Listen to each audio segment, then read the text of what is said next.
panelinę diskusiją. Aš iš karto noriu įspėti, kad diskusija vyks anglų kalba, todėl nenustebkite ir nežinau, jeigu pasimsite ausinės ar ten stebuklingai vertimas ar ne, smarkiai abejoju, tai without any further ado, I'll just have just informed everyone that this panel discussion is taking place in English, and let's get started. It's been 1,100 days since the full-scale invasion has started. It's hard to comprehend that incredible figure. It's not only about over 12,000 civilians who have died as a result of Russia's war of aggression against Ukraine over the last 3 years. It's not only about 19,500 children who were deported by Russia from Ukraine, and not even about $500 billion of damage that's been caused to infrastructure, cities, and livelihoods across Ukraine by Russia. It's much more. It's about the way how life has changed, how attitudes to life, practices of life, picture of the world has changed. However, today, at this panel discussion, we'd like to touch upon more than only these horrific figures, more than the regular coverage from war that we are accustomed to on TV and the news. We'd like to talk today about how war actually changes our lives, our perspective of life, how the war changes Ukraine and the world. And to have this discussion, we thought that it's essential to bring different perspectives on Ukraine and from Ukraine to this panel discussion. So my name is Maksimas Milta. I'm a Ukraine country director at the Reckoning Project, which is an NGO that deals with documentation of Russian war crimes. I live and work in Ukraine since November 2023. So it's been about 15 months for me of living and working in Ukraine on Russian war crimes. And I'll be moderating this conversation. And the conversation that we'll have just in a moment, and I'll introduce the panelists, certainly is inspired here by the book that you can see over here, in fact, on this table that I'll just show around. So this book on Russian colonialism, it's been published by Maxim Aristavi, originally in English, and then translated here in Lithuanian by LAPAS publishing house last fall. It's a book that gives you an overview of what did Russia commit over the last century towards its neighboring nations. What were the tactics and strategies that Russia utilized in order to undermine any sense of agency, any sense of sovereignty that the nations living surrounding Russia are aiming to fulfill. And it's a very concise book, but it gives you a very, very straightforward understanding of how the nature of aggression manifests itself, not just right now across the battlefields and front lines in Ukraine, but has been doing so at least over the course of the last 100 years. And when we're thinking about this colonialism issue, at the core of it are not just extermination of those who attempt to undermine or question Russian authority, but it's also about changing the way of life. It's about Russia's attempt to change our way of life. And the ability of Ukrainians and anyone based in Ukraine to practice that way of life, I find it the most inspiring one. Despite all odds, in Ukraine, now 3 years in the war, you can still find most of the things that we find in our life here in Vilnius. In fact, many more. I mean, we often get those pictures about the war as from the Second World War, right? Where it's complete parish surrounding you. But in fact, the way how life is manifested in Ukraine right now is very different. It is manifested as a matter of multiple compromises, yet not compromising on values, on those things that are essential, on the horizon, on the picture of the world. And that's what this conversation will be about. How Ukrainians are able to do that, what have we learned, what we can take advantage of, and how it changes our perspectives. Right from me sits Anastasia Leonova, who is the founder of IST Publishing House. Originally, this publishing house was started in Kharkiv 8 years ago, now works from Kyiv. And the kinds of literature and books that they publish include not just history of art and architecture and anthropology, but also books like Maksimo Ristavi's book. The original edition in English and Ukrainian edition were published by IST Publishing House. Just like the other album you see over there, and that's the album called Saints, an illustrious album that demonstrates, in fact, how the battlefields, how Ukrainian cities, towns, and villages are affected by this unstoppable or uninterrupted Russian war of aggression of the last 3 years, a very good testament to the courage and resistance of Ukrainians, including Ukrainian armed forces. So a very worthwhile to look at that album and to purchase one at LAPAS Publishing House bookstand. Next, after Anastasia, we have Elena Archipovaitė. Elena has been based in Ukraine also for quite a while. And she is an urbanist who's been working a lot in crisis-affected territories, and she's been working a lot with humanitarian causes in Ukraine, and I'm certain that Elena will share with us her perspective on the matter as well. And last but not the least is, you would think, Benas Gerdžiūnas, as it is announced over there. And guess what? That's not Benas Gerdžiūnas. Unfortunately, he couldn't make it today. But instead, we have Augustinas Šulija, who, surprise, surprise, is also returned from Ukraine yesterday, just like myself. Augustinas is with Lithuanian public broadcaster Lrt. He's a very frequent guest in Ukraine, and he'll certainly be able to share his insight with us. So with this brilliant panel, I'm delighted to start the conversation. I'm sure I'd be very glad to get questions from you. So please do not hesitate if you'd like to ask for any clarifications or you have any reflections or comments, please do so. And we'll finish by noon, by 12 p.m. So Anastasia, let's start with you. I recall in one of the interviews you said that once the full-scale invasion happened 3 years ago, everything kind of was put on freeze, on hold, in terms of the publishing house, in terms of IST, right? Because life has turned upside down, 180 degrees. And then, 2 weeks later, suddenly you start getting orders again for new books. And those orders had a delivery address at the front line.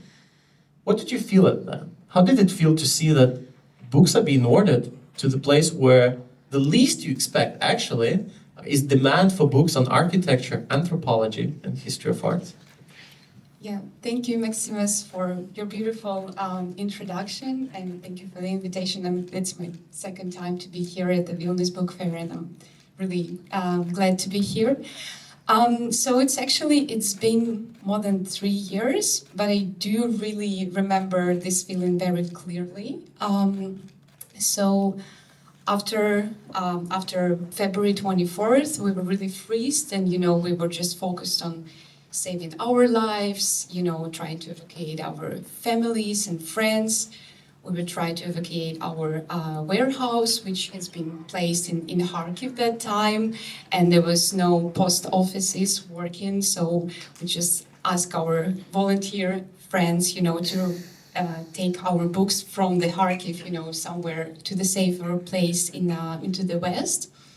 And I do remember that, that feeling that I realized that the only thing I can do in my life, just work on cultural projects and publish books, and not just books, some very niche, specific artistic books. And, and that moment of time that just didn't make any sense to me, and just it was probably the first time of my life that I really regret I don't have any medical degree or something, to really help people.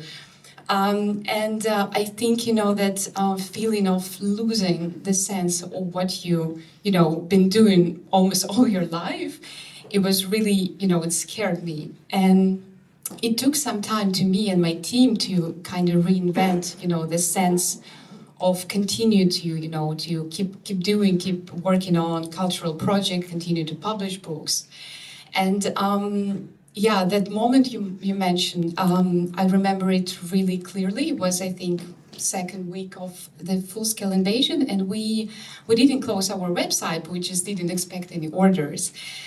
And then we received the order, and there was a note, the comment. I think it was actually the book by John Berger, The Ways of Seeing. So the classic, almost modernist. book by art critic, and there was a note, please don't call me, I'm on the front line, please send it to the nearest bench. It was Donetsk region. And I was just shocked, like why you want that, kind of books on the front line. And that it actually gave me so much power, first to continue, at least for these people, because, it was realization that, these soldiers, it's mainly, it was our friends, it's not the people who was, prepared military for the war. It's just, our friends and our readers who become soldiers. And they still need these books there. So apparently reading can be like some kind of anchor of normality, in that very turbulent and uncertain times. And I think, during these chaotic times, the only thing you can do is just, stick to your daily routine. And book and reading can be that link, to that normality. And it just gave me and my team so much power, to continue. And we still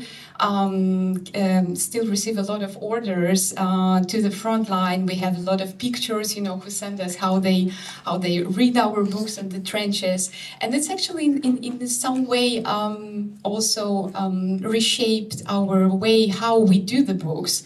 We started at the beginning with so we have a few series, which is like pocket book size, and our idea was, that you can grab your book and take it wherever you go.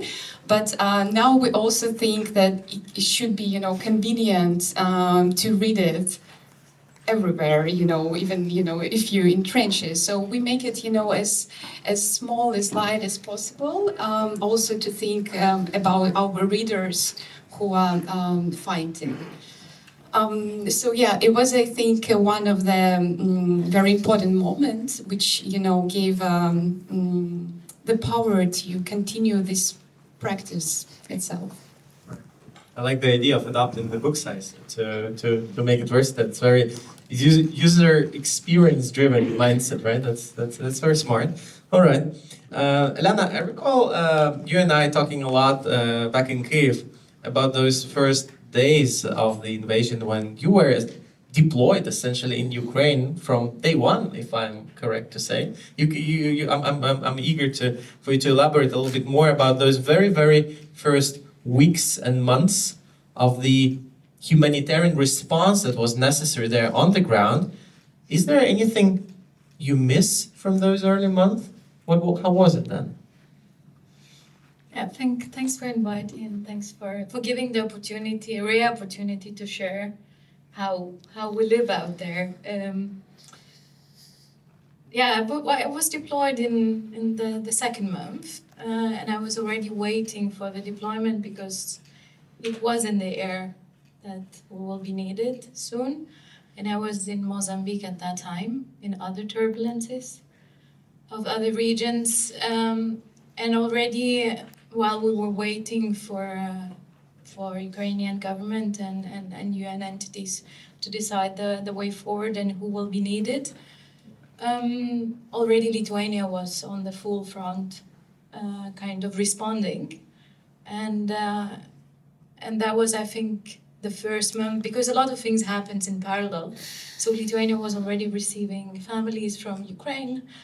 And I was trying to assist to whoever was calling for advice, because I think in Lithuania we trained our muscle quite well during COVID times, and organizations that were kind of able to stand and respond were ready to run.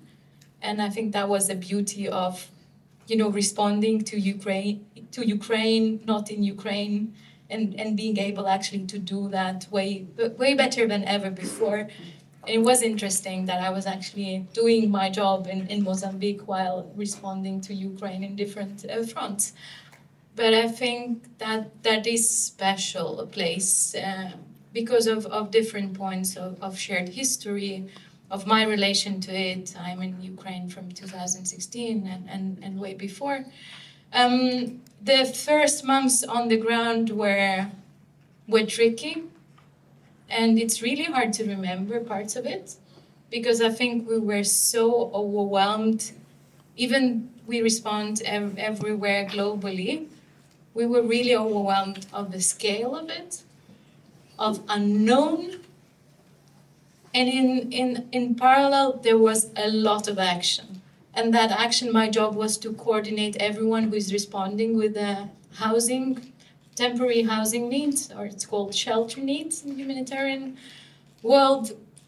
And it was so many organizations that are Ukraine-based, never did that kind of relief work before, but they were there on the ground responding. Most of them were created a day or a week ago, or not even created. It was like organizations or communities. So what I think what I really miss, just because in the beginning we were in really big house and there was need of the staff enormous, and we were all doing everything what's possible at that given moment.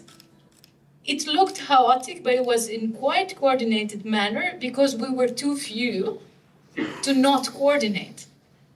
Right. Compared to what is happening at the moment, that there is a lot of different type of response, and you might have people next to you and you would not know that they're doing exactly similar work. And what I really missed, because everyone you would meet, at that time it was really a question, can we travel with the trains or not? So it was a lot of driving, and from point to point is usually, 5-10 hours on the road. And everyone you meet on the road, you feel like there is a community sense. You never met these people before, but everyone was trying to do their best at the given moment with whatever they had, to give away, to share, to ask, to take care, because, we didn't know that it would last. So we were just hoping that more we do today, less we sleep, more we kind of get over it.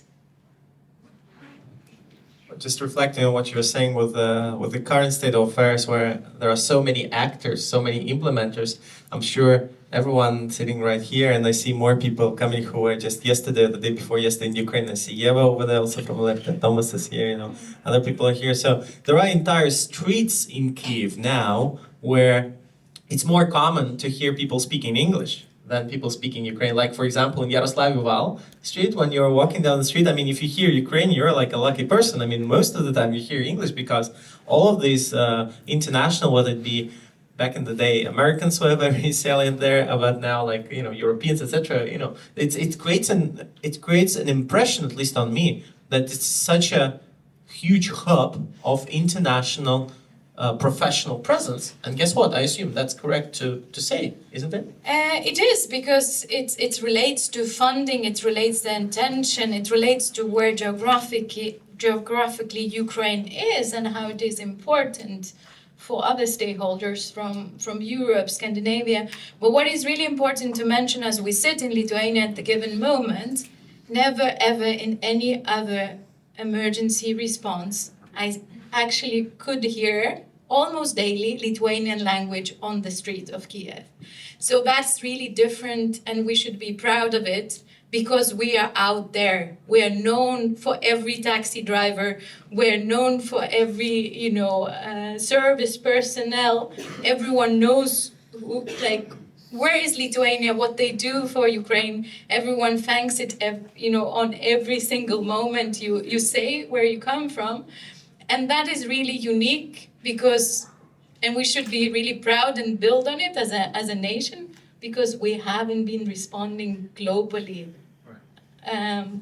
that much, and that gives a really important perspective for us in this contribution and for our own growth. Indeed, yeah. I think smallness is not necessarily a vulnerability. Sometimes, on the contrary, we are more agile, more easy to react. Now, Augustinas, I want to talk with you about your, kind of picture of the world, right? You are in the world of media, in the world of TV reporting, more so news reporting, especially international news reporting, right? And you've been doing that for quite a while now, including on Ukraine.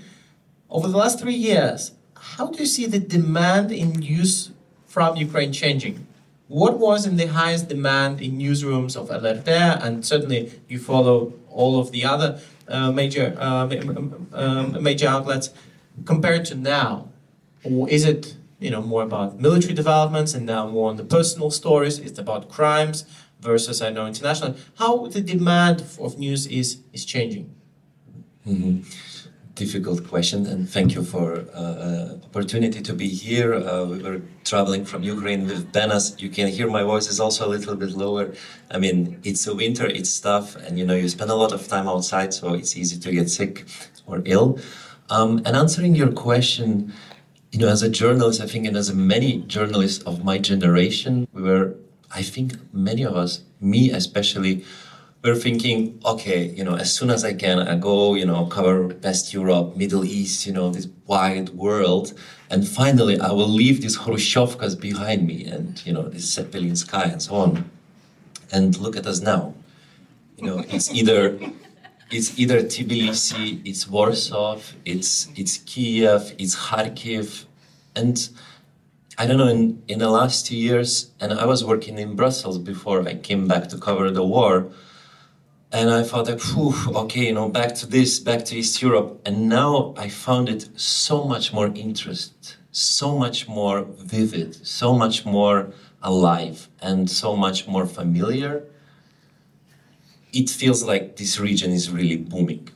Now, is booming for us? Is it booming for the Western world, let's say, and their perspective? How do they look at us and how much they found it interesting?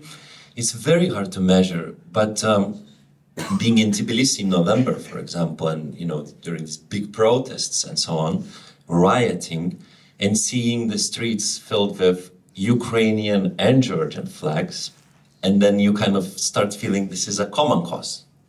This is no longer about only Georgia, and it's standing against Russian imperialism. And everyone here, at least in Rustaveli Avenue, understand it very, very well.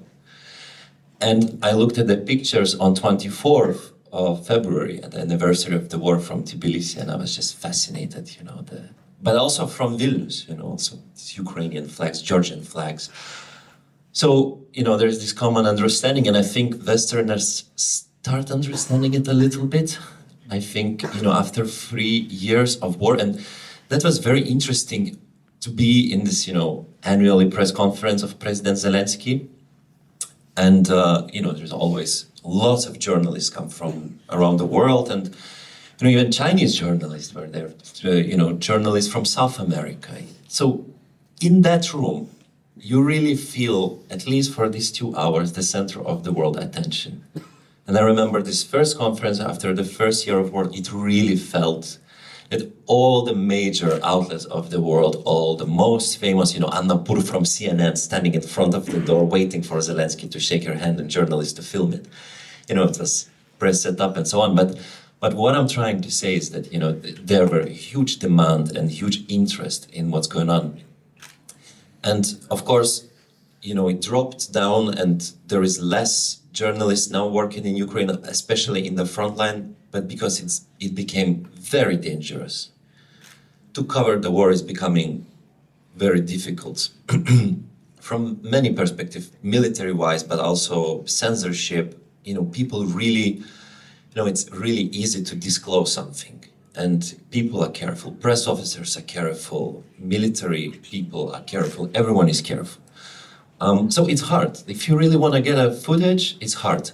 But political-wise, in Kiev, we still have a bunch of reporters, we still have a lot of journalists, top-notch journalists coming and covering. And for me, I think the main point was that, for such a long time, it was mostly Baltic states and, these Eastern European countries that they're saying, it's not the war where Russia, where Ukraine is defending against Russia, it's Russia against Europe. And it was kind of this punchline that Lithuanian politicians were trying to communicate to the rest of the world. And it was almost a mission. When you talk with Lithuanian politicians, they say, like, in every room, in every conversation, we were trying to say, this is not only about Ukraine, it's about them trying to fight Europe. And I think this year, you could have a sense in that room and listening to the journalists, to the reports, and to the politicians in the Western countries talking about it, you see that it starts changing. So in a way, I think with the help of media, maybe, but mostly, of course, just by Ukrainians themselves, I think we start shifting this narrative that this is the war that is touching everyone in Europe. And I think with this, there will be a new interest coming. Because it was fading, for sure, it was fading. But I think with this new threat growing, that really is not about Ukraine, and now with, US and so on, but I don't want to get in that, I think it's going to be more and more attention shifting back to Ukraine. Did it become harder talking with Ukrainians when you're filming reports in Ukraine or in the country? Are people more eager to talk or less so? Did you see the change in the last 3 years? Not press officers, not in the front lines, but let's say in Dnipro, in Kharkiv, in Kyiv, wherever you go. I think last week we were driving to the city of Orikhiv. It's a small town in Zaporizhia region, and it's right on the front line.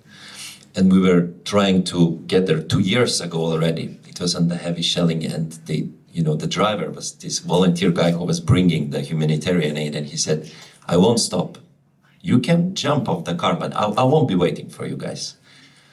But this year we had an opportunity to go, and it's a really scary place to go, and there is a few hundred people still living in the town.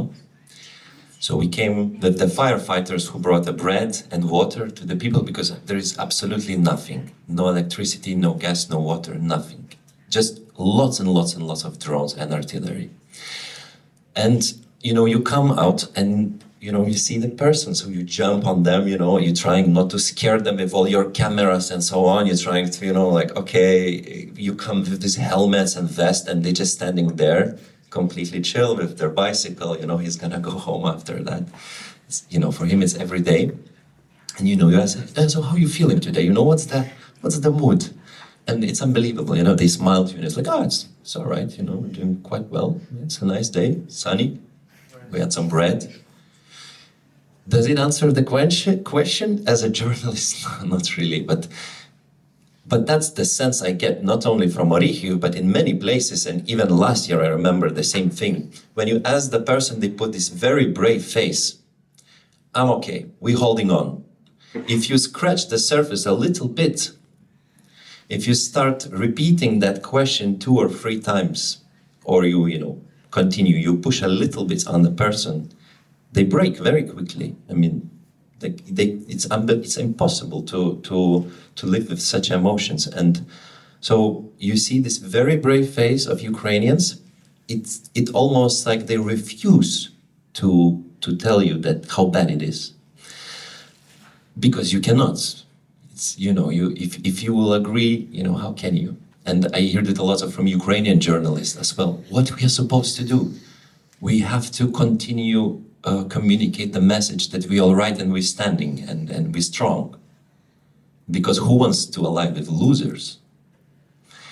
But of course, it felt that this time during this trip, but also in late September, it felt that the general mood is really going down very, very fast.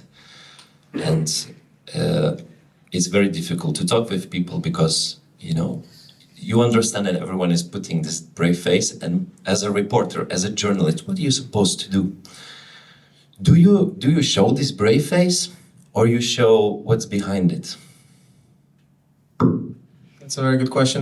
Let's move geographically from Zaporizhia Oblast back to Kharkiv. We're moving back to your hometown, Nastya, and Kharkiv is an immensely important city for Ukraine, right?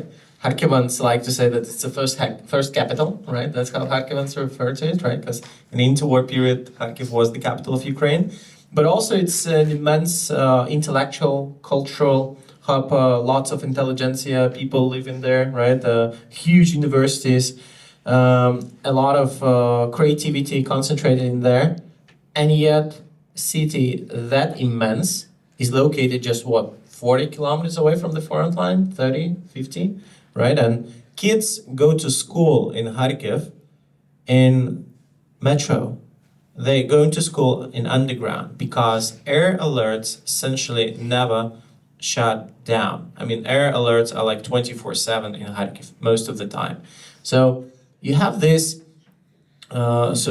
contrasting picture that on one end you have hundreds and thousands of people still living in there, and the other end they're living in the conditions that generally would be considered hard to live. The question to you as to a fellow Kharkivan is, how are Kharkivans embracing that? I mean, is cultural life in Kharkiv non-existent anymore? Or maybe on the contrary, cultural life has just moved underground and it still is as vibrant as it used to be? Yeah, thank you so much for bringing up Kharkiv to the conversation. I mean, I'm always very happy to talk about my hometown. But before answering this question, I just wanted to add something to you, what Elena told about Lithuanians and knowing in Ukraine, and then just to coming back to this first weeks of the full-scale invasion. So the first project we have to finish was the catalog for the Venice Biennale, and we were like almost on the final stage, and we were like not able actually to work, you know, on our normal pace, but nobody canceled Biennale in April 2022. So we were really felt like somehow we have to finish it, and the first people who contacted us was the publishing, the printing company from Lithuania. And they offered us to print the catalog and then distribute it to them directly to the Venice. And it was amazing. That was actually also like, I think, very important point, you know, how we started to, you know, to print again and publish. And yeah, coming back to Kharkiv, I think, so of course, it feels very different if you compare to big cities like Kyiv and Ukraine, and Lviv, because it's literally, as you said, it's 40 kilometers from the front line. So at the first months, you could actually hear the sound on the front line at the night. You know, it's actually terrifying. I mean, it's, you know, completely dark. It was no, I think for the first 2 years, it was no even the lights on the street, and like at the night you can hear the sounds. And for me, it was of course painful to come back and to see how my hometown changed. But I think the most painful was not seeing like the destruction into the streets, but you know, to feel this emptiness of the people. Like a lot of people left. And I think Kharkiv, known for its very vibrant and underground cultural life. And yeah, at the beginning, a lot of artists left, and Kharkiv was fully focused on, you know, volunteering and helping front. This is the city where you, all the time, you see the soldiers on the street. They come to the coffee shops in the city center just to get an espresso and then jump into the car and go to the front line, and like all the time.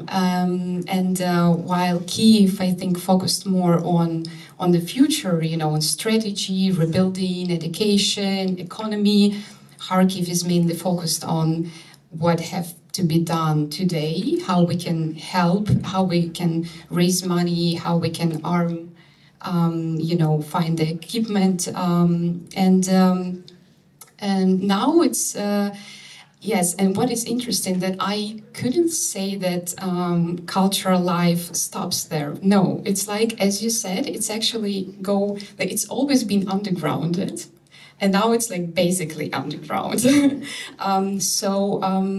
We have one of the most prominent artists stay there, Sergei Zhadan. He told then the war started, he was somewhere, I think, in central Ukraine. And then once he knew, he jumped to the car and he went to Kharkiv, you know, to be there. We have Hamlet and Kivsky there, and artists who stay all the time there, you know, some musicians. And I know that, you know, they shifted their practice to more like an, you know, call to the action. So even if they do art, it's like a lot of about, you know, direct action to fundraise money, to help army, but they still do concerts, you know, in the basement. They still do exhibitions into the metro subway station, even at the first months. I do remember, so we have this kids studio called Azanize Maza. And this is the studio work with the children, and they have freedom, to allow them to paint however they want. And it's basically, so actually the studio is a basement, and some people and their parents and the teachers, they used to live there during the first month of the full-scale invasion. And then they made an exhibition at the metro station, which is amazing. And then I think last year, the new big rave club opened up in Kharkiv, which is, and I have my younger brother, and he's 22, and he said that it's amazing. You go there, you see it's like 150, young people, teenagers hanging out, and there is a drone attack outside. And I said, like, oh, what did you do? Did you go to the basement? He said, no, I mean, they were like, we feel, more alive and calm, but like when there's people around. So yeah, it's not stopping. And I think every person who stayed in Kharkiv, it's very consciousness choice. You know the risk, you take this risk, and you have. So I think every person who stayed there have the reason to stay. It's a lot of people who really volunteer every day. So yeah, it become, I think, the front line of the resistance. And I think it's very important also to see that part of the country, to have the full picture of what is going on. But Kharkiv people is amazing. And you said, you ask them how were you, and they say, oh, we're totally okay. And it's like constant shellings. You have maximum. I mean, at the first year, it's like 13 minutes between the shellings, and that's the most horrifying silence I ever heard. And they said, that's okay. We keep going.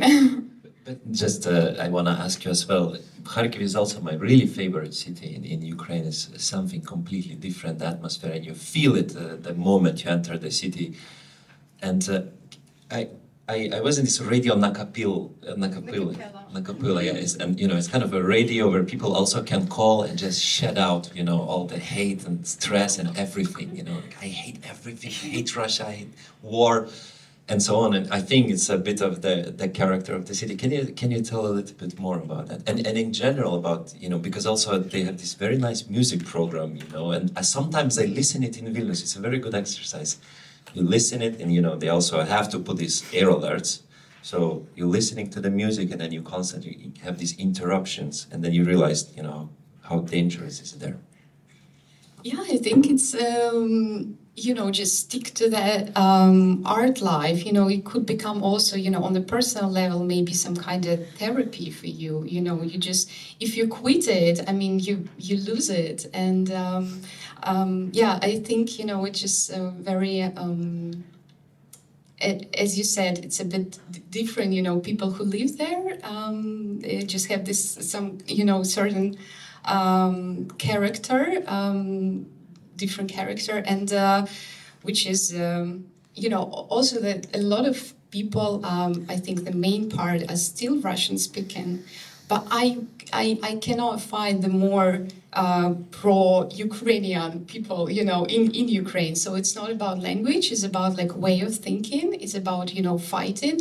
And I think being on that front line, you basically literally you can feel how you defend your country every day. Yeah, and also, I mean, music and some kind of jokes are helping. Just two things to add, Nasta. I think one thing I often hear, one friend of mine, he's a journalist from France who worked for the RFI, French radio, and he lives a good life in Paris, whatnot. Pops up on TV, comments on Ukraine, and other stuff, and yet every single month or every month and a half, he purposefully comes not just to Ukraine but specifically to Kharkiv, and he says that he feels more alive in Kharkiv than at war, basically, rather than in Paris at peace. So this, kind of feel the sense of life happening here now. I very often hear it from Ukrainians and from internationals who come to Ukraine on these kind of shifts and visits, because there is something that helps you to reassess the value of time, the value of your presence in a particular point, in place and time, and your sense of responsibility that you bring with you, right? And not talking about like wartime tourism, right, which is a completely separate genre, and perhaps not a great one, but rather doing something meaningful, doing documentaries, TV coverage, whatnot, humanitarian relief. So I totally echo what you were saying, Nastya. And indeed, just seconding what you're saying about rave clubs, nightlife in Kyiv is as vibrant as it used to be. I mean, techno parties are taking place, everything is open, but there is always a conditionality involved because there is a curfew.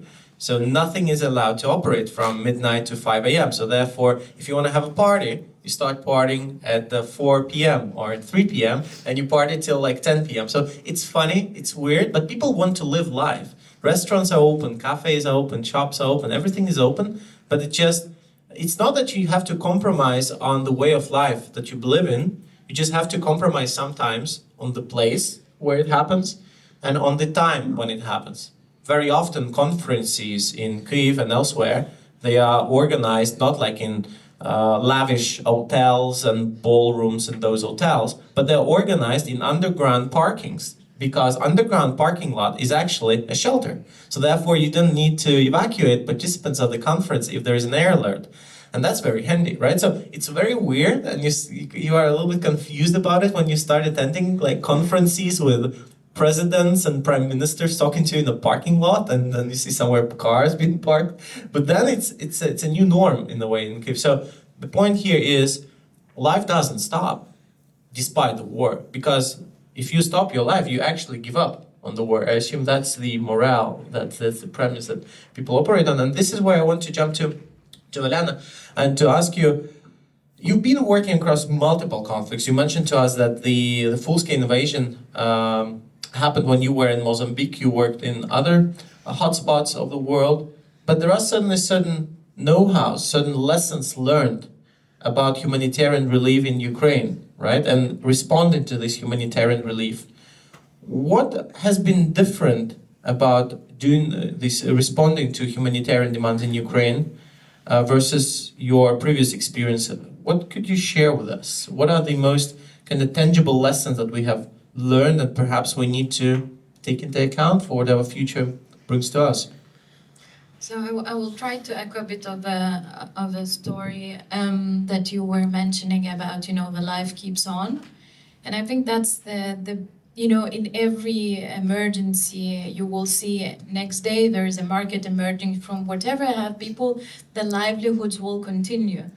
What's different is that Ukraine is functional state.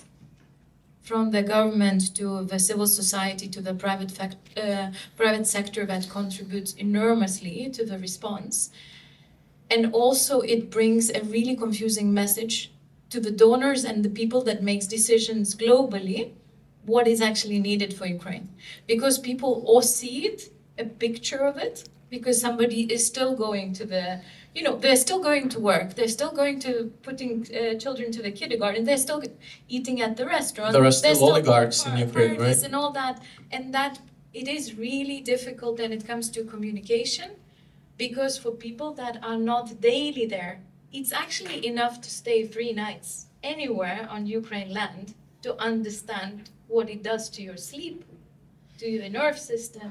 You see other people, the way they react. And this bringing back to normality is a survival state. It happens everywhere, but just because it's also covered and there's so many people coming in and out and talking, there's also a lot of interpretations of only some of the aspects of it.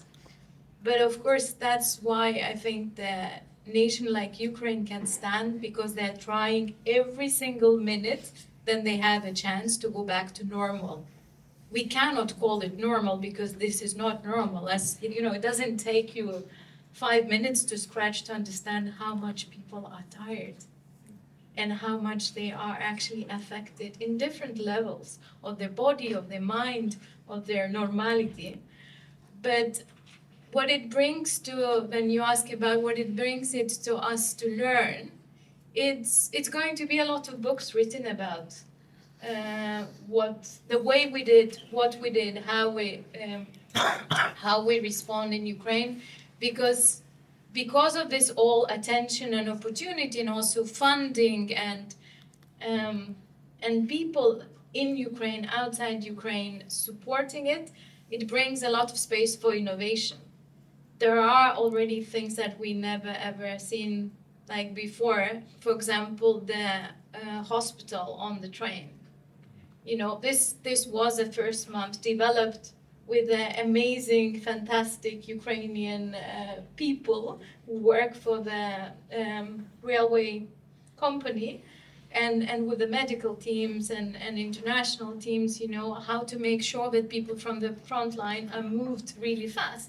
And the fastest way to move in that enormous territory is the train line. So basically, the hospital rooms were developed on the train. For example, you would never see anywhere else how the relief, the last mile, is delivered with Bolt. So basically, because of all kind of reasons, security, technical, logistics, you cannot go deep in the front line, and there is no one, only the locals that stay with that bicycle, he can have a Bolt app. Because the phones are, you know, it's really digitalized country that actually helps even to, you know, kind of deliver the last mile.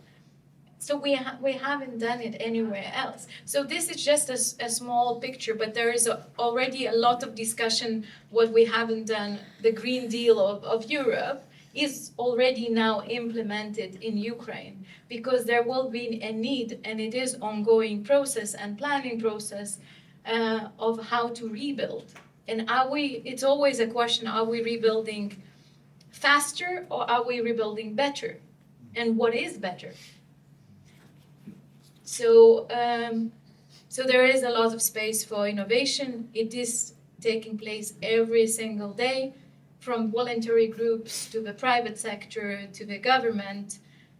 This is the most digitalized government probably in the world, we can say, at this given point.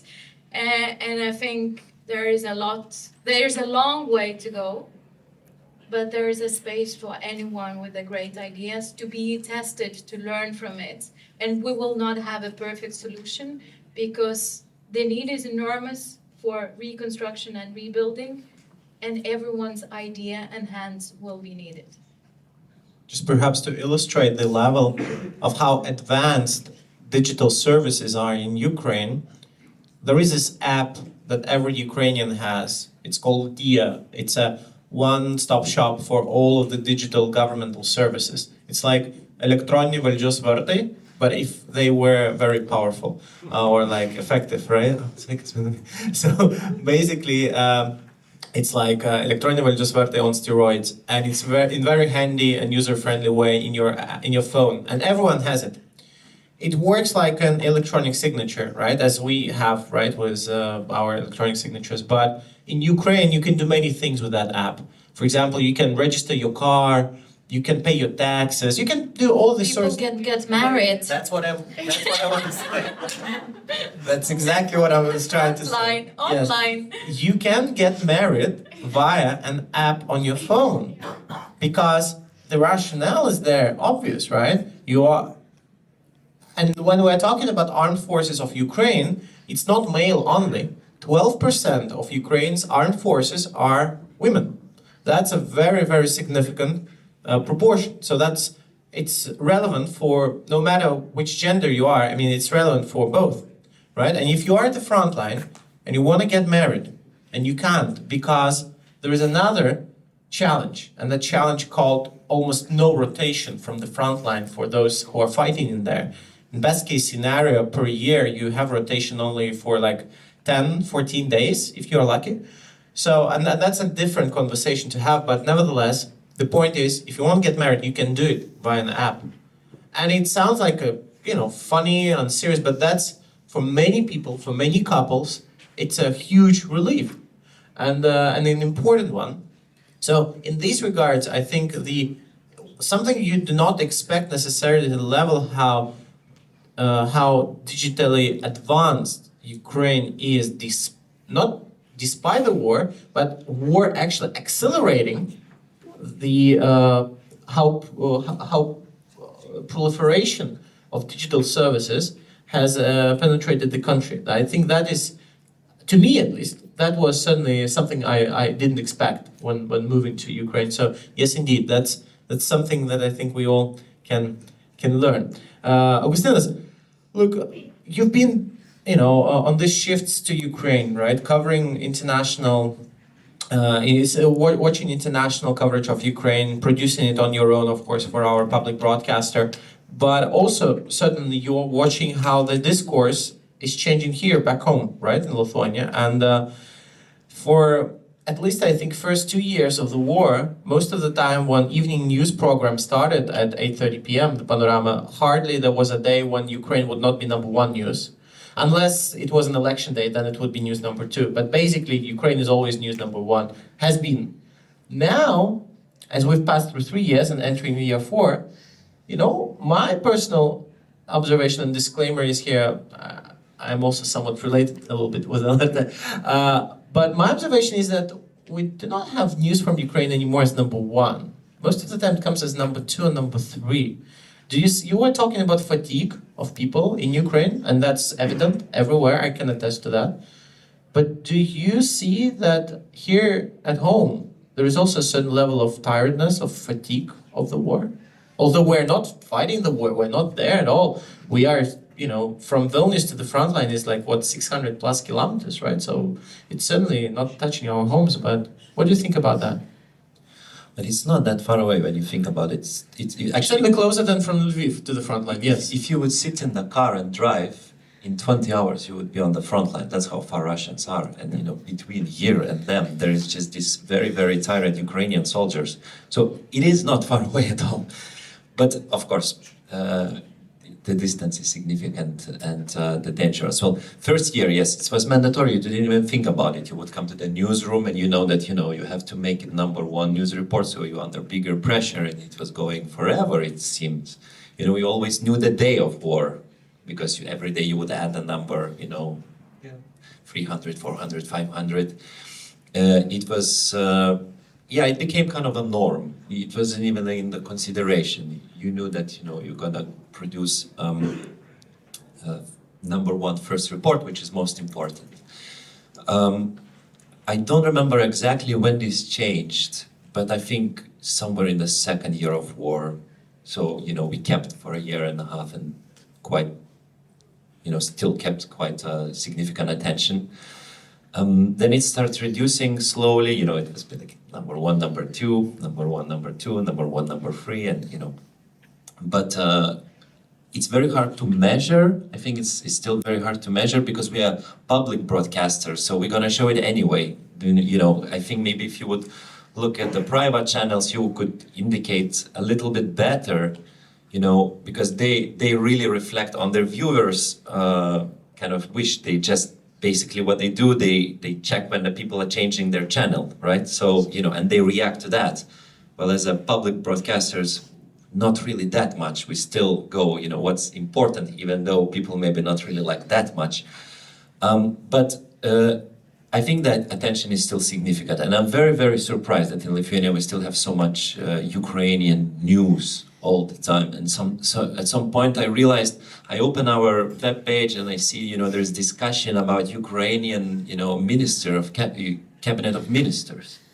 And wow, you ask people in Lithuania, some of them, they don't know ministers of Lithuania, but there is ongoing discussion about this corruption scandal, appearing in Ukrainian Ministry of Defense.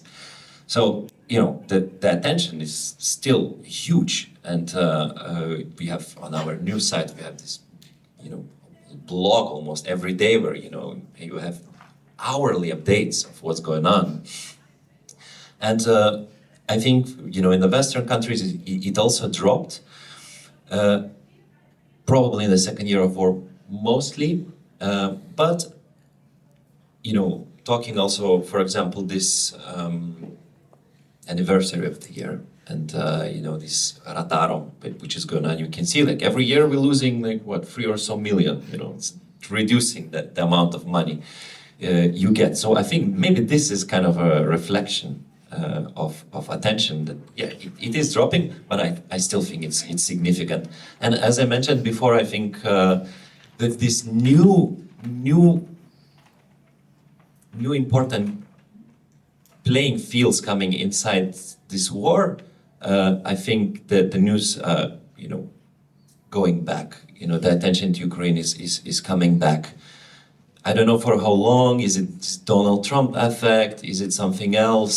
But and we were talking with the colleagues, journalists. You meet some in Kiev. These people that on every rotation you meet them somewhere in driving on a highway or in a gas station. And, oh, nice to see you again. And everyone admits that, we coming less and less to Ukraine, that the time gaps are growing. And we were all looking at each other this time saying like, I believe that we will have to come very soon back. There is this anticipation for something. Anticipation for, I don't know, situation on the front line might change, situation that the ceasefire might be implemented. Ukraine might be abandoned completely. We don't really know, but the anticipation is there. And I think that people are asking these questions. I talked with a lot of friends when I returned from Lithuania just yesterday and say, I don't watch news anymore. Honestly, I cannot do it anymore. It's too much for me. I get too depressed. So people are really switching off. For commercial channel, that's the worst case scenario. So that's why the Ukrainian news are dropping. We cannot drop it, so we continue showing it. But let's see, actually, it will be very interesting to watch the ratings in a month or two and see, because it feels like people cannot take it anymore. It's just too stressful. And it will be tricky to keep this attention because I think for journalists it's going to be a big task. We are running out of time. We've got just only a couple of minutes left, so therefore the last question goes to our Ukrainian panelist, Anastasia, and a very short question. So, the day the war stops, do you have any plans in Ukraine? What would be the first thing for you to do in Ukraine?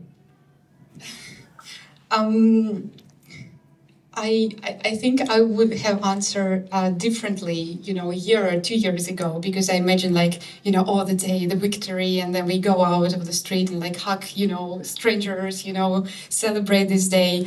I don't know, how it actually would be.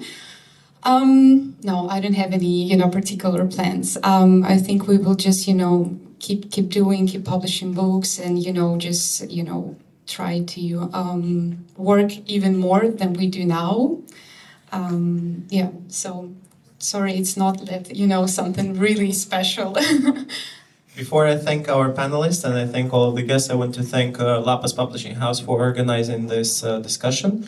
If you are considering to purchase either the Russian colonialism book or the Saints album or any of the other fascinating items that LAPAS has been publishing for 10 years now, please find it downstairs.